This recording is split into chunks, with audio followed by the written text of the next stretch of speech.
साथियों, ये जो अपने मोबाइल स्क्रीन पे आप बुज़ुर्ग को देख रहे हैं रोते बिलखते हुए, ये सुभाष यादव के पिता हैं। वही सुभाष यादव जिनकी पत्नी ने वीरेंद्र यादव प्रधान पर गंभीर आरोप लगाए, उनके साथियों पर गंभीर आरोप लगाए और वो जेल चले गए और 23 दिन बाद उनकी ज़मानत होती है। लेकिन हम आपको स्क्रीन पे आगे दिखा रहे हैं कि कैसे जो है जब हम लोग प्रधान वीरेंद्र यादव को छूटने के बाद जहां उनका मकान बन रहा है, वहां पर जब हम लोग इंटरव्यू कर रहे थे तो यही बुज़ुर्ग जो रो के बता रहे थे कि प्रधान ने किस तरह से उनको प्रताड़ित किया, किस तरह से उनके साथ ज़्यादती की और ये सब घटना जो है वो बयां कर रहे थे रो कर के मीडिया के सामने।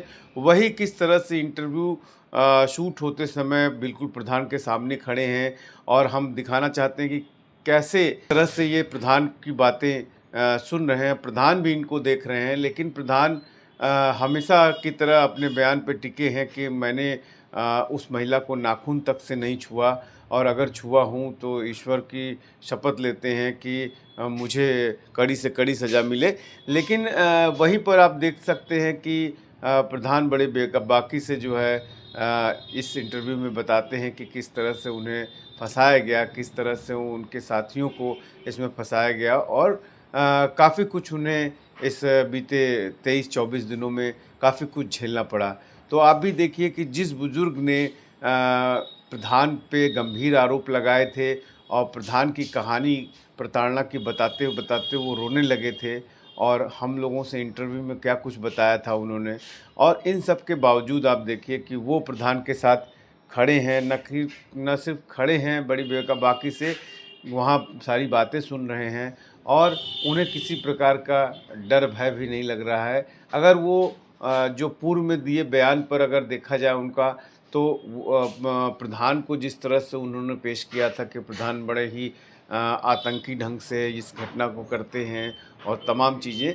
लेकिन यहाँ एकदम ठीक आप देख सकते हैं कि ये बुज़ुर्ग व्यक्ति जो खड़े हैं, ये सुभाष जो लकी ढाबा है उसके जो मालिक हैं, उसके पिता हैं और सुभाष की पत्नी ने ही प्रधान को गंभीर धाराओं में जेल भिजवाने का काम किया था। लेकिन इस मामले में पूरा जो गांव समाज है और पूरे जो प्रधान के जो लोग हैं, वो कहीं न कहीं इस पूरी घटना में जो इस तरह का उनके कैरेक्टर पे एक सवालिया निशान लगा था।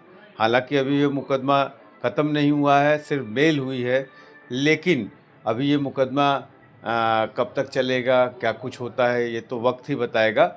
लेकिन एक सवाल ज़रूर ये छोड़ता है कि जिस व्यक्ति के ऊपर गंभीर धाराएँ हों और गंभीर मुकदमे में उसे जेल भेजा गया हो, गंभीर आरोप लगे हों, उसी के परिवार का ये बुज़ुर्ग सदस्य ठीक प्रधान के सामने खड़ा हुआ है, बिल्कुल निडर होकर के और बिल्कुल सामने खड़ा है। प्रधान बोल भी रहे हैं कि मैंने कुछ नहीं किया और ये सारी बातें आप सुन रही हैं। अब आप तय करें कि ये जो घटना इतनी बड़ी बताई जा रही थी, वो किस तरह से कितनी उसकी ग्रेविटी है, क्या कुछ वो आगे जब अभी मुकदमा चल रहा है, क्या कुछ उसमें होता है, ये देखने लायक होगा। लेकिन फ़िलहाल आप इस वीडियो में देखिए कि क्या कुछ प्रधान बोल रहे हैं और कैसे ये बुज़ुर्ग उस बात को सुन रहे हैं।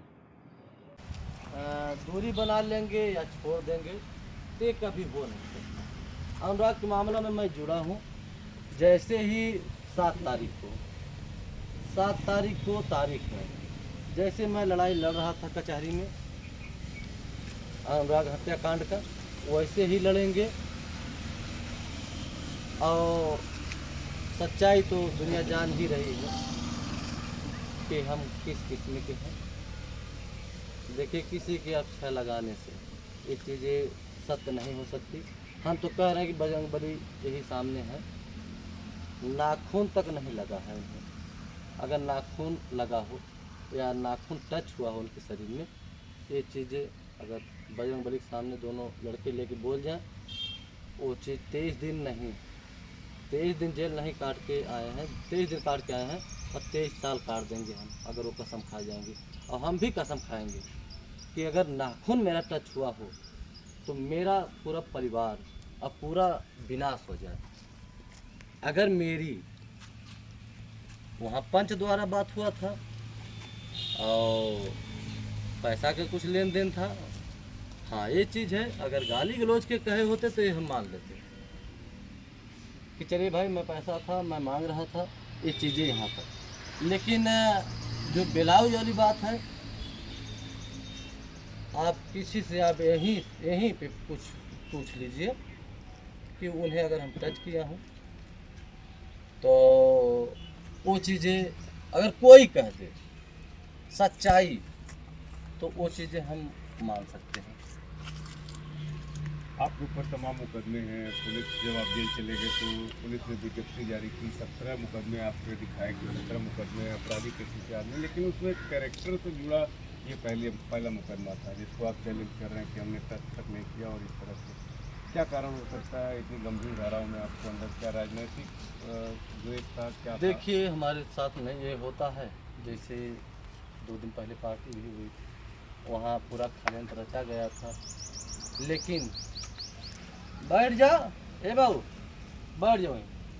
लेकिन ये बता दें आपको कि